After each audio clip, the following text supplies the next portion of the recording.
required in the pre-independence era was certain various philosophers and new age thinkers who actually developed all these commissions and reports to let the education evolve in our education system in our country. Now, be it even Britishers who want education system to evolve, such as Mr. Wood, or let's talk about a person by the name of Mr. Sargent, who gave his Sargent report in 1944. So many people actually helped India shape up its education system in the pre-independence era, wherein the resolution on educational policy came in 1913, the National Council of Education, which was started by the Swadeshi leaders when Bengal was witnessing partition between Hindus and Muslims in 1905.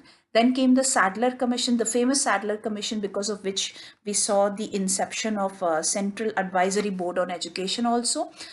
Then came the Hartog Commission in 1929, the Sapru Commission in 1934, thereafter which again the CABE, which was I first previously scrapped, again started. The Abbott Wood Report in 1937, the Vardha Scheme, which actually was functioning on the Gandhian philosophy of education, and they wanted the inception of Nai Talim as a new Shiksha, the basic Shiksha, which should be adopted in our country when we were inching ourselves towards independence. And then finally came the Sargent report, which was the basic and the most important report in the UGC's history, because due to Sargent report, UGC was recommended for the first time in 1944 that it should be formulated. Thereafter, UGC was formulated in the year 1953 and was passed as an act of UGC Act in 1956.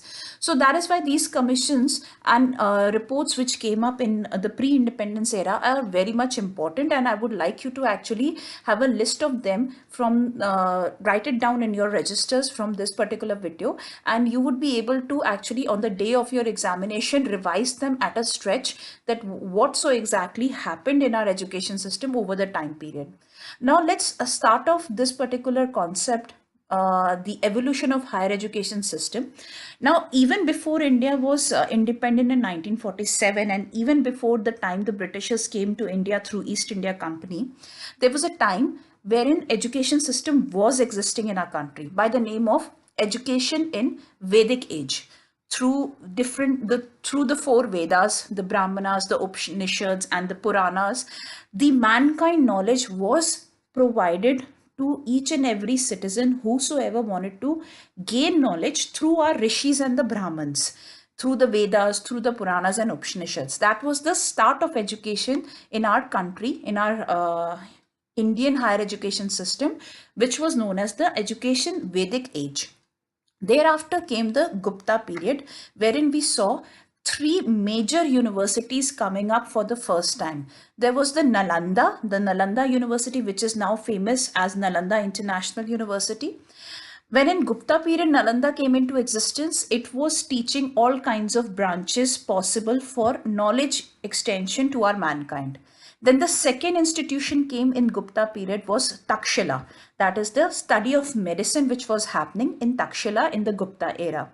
Then the third one came by the name of Ujjain, which is also known as now Ujjain University. Earlier in Gupta period, it was teaching astronomy. So once the Gupta period got over and Buddhism take reigns in our country, in India, we saw the first ever existence of Sarnath University in Bodh Gaya, which was actually preaching Buddhism. Then there along came the Ajanta. Now, because of Ajanta's famousness into the learning art, architecture, and painting concepts, what we see today in Bombay is the Ajanta Ellora caves. But previously, they were providing architectural and painting courses through their Ajanta institution, which was during the tenure of Sarnath University along with Buddhism preaching.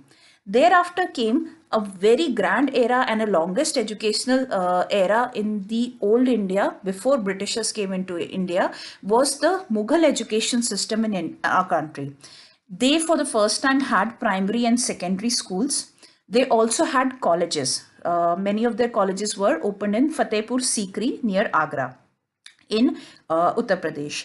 And then in the Mughal education system, first time it happened that they recommended the Hindu philosophy, the Hindu education system should also exist sideways the Muslim education system, which the Muslim education system was the prime education which was being imparted by the Mughal education system, but they never wanted to sideline the Hindu education. That's why they said that the Hindu philosophy should be preached sideways along with Muslim education in India as well.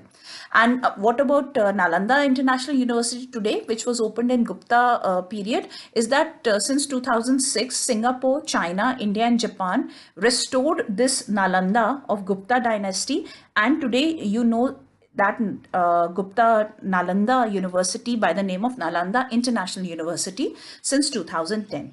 So this is the evolution which happened in the pre-India independence, before the Britishers came into existence. So this is what exactly happened.